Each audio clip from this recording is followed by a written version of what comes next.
देश का political show जारी है और सवाल जिसको लेकर हम चर्चा करने जा रहे हैं, अगर पक्ष में नहीं नतीजा तो दिग्गजों का क्या होगा। मध्य प्रदेश सियासी भविष्य, शिवराज सिंह चौहान, उस पर भी तलवार लटक रही है। निश्चित तौर पे जिस तरीके से भारतीय जनता पार्टी का केंद्रीय नेता तो वहाँ 4 बड़े चेहरों को उतार के उन्होंने ये मैसेज कर दिया है कि जो भी शिवराज सिंह चौहान से नाराज मतदाता है उसे बताया गया कि इस बार शिवराज सिंह की वापसी नहीं होगी।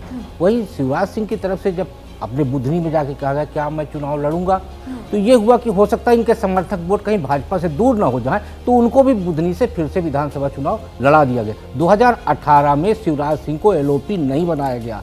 2018 चुनाव हारने के बाद जन आशीर्वाद रैली निकालने के लिए उन्होंने परमिशन मांगी और केंद्रीय नेतृत्व ने इनको नहीं दिया। 2020 में इनको इसलिए मुख्यमंत्री बनाया गया क्योंकि ज्योतिरादित्य सिंधिया का यही दबाव था कि मुख्यमंत्री शिवराज जी बनेंगे, लेकिन वो पिछले 3 साल में शिवराज सिंह चौहान का वहाँ पे कहीं ना कहीं एक निगेटिव अप्रोच तैयार हुआ। इसलिए भारतीय जनता पार्टी को सत्ता में बनाए रखने के लिए दोनों विकल्प लेकर केंद्रीय नेतृत्व चल रहा है कि नया चेहरा आएगा, नए चेहरे में 4 चेहरे हैं और पुराने चेहरों में शिवराज सिंह चौहान। तो एक बड़ा व्यवस्थित रणनीति के तहत वहाँ पे पूरी सियासी बिसात भारतीय जनता पार्टी की तरफ से बिछाई गई।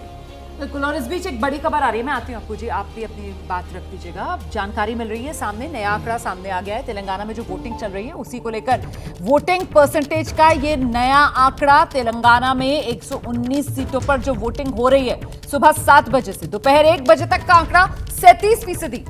दोपहर 1 बजे तक तेलंगाना में 37% वोटिंग हो चुकी है। 2018 में 73.3% के आसपास वोट पड़े थे। इस बार क्या वो आंकड़ा पार हो पाएगा तेलंगाना में या नहीं हो पाएगा, इसको लेकर अभी सवाल बरकरार है।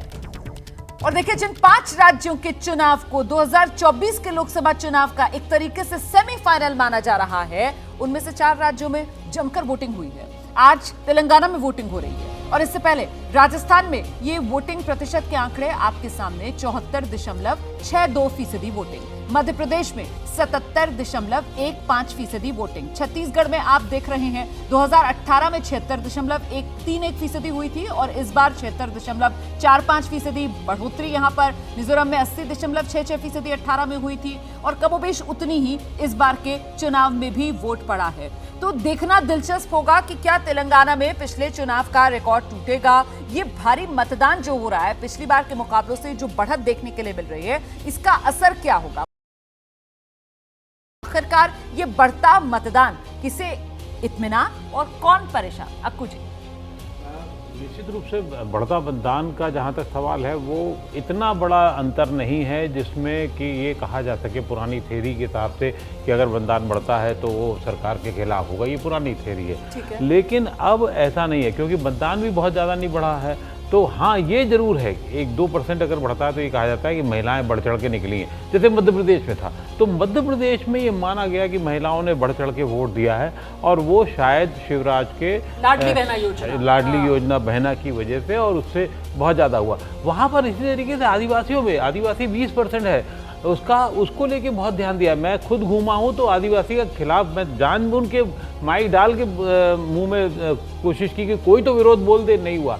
पेशा कानून जो था जिसपे आदिवासियों की ज़मीन को सुरक्षित रखने के लिए और उनके हक को सुरक्षित रखने के लिए जो काम किया केंद्र की नियम थी उस पे वो बहुत कायदे से लागू किया। मतलब तो ये सब चीजें, आपका अनुभव ये रहा कि शिवराज सरकार के खिलाफ किसी तरीके की कोई नहीं, किसी तरीके की नहीं। हाँ। कुछ जो वर्गों में जो नीचे बड़ा वर्ग है उसके अब जैसे हो सकता है जातीय रणनीति में उसमें कहीं एक आध जगह एक आध बार वो जब दंगे हुए थे तब उसमें एक वर्ग था ब्राह्मण वर्ग जो उनसे नाराज हुआ है, ये बात सही है, तो कोई दो राय नहीं।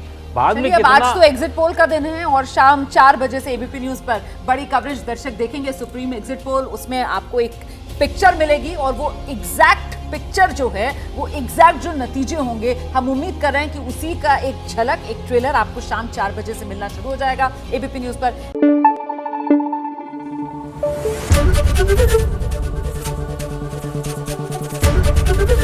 एबीपी न्यूज आपको रखे आगे।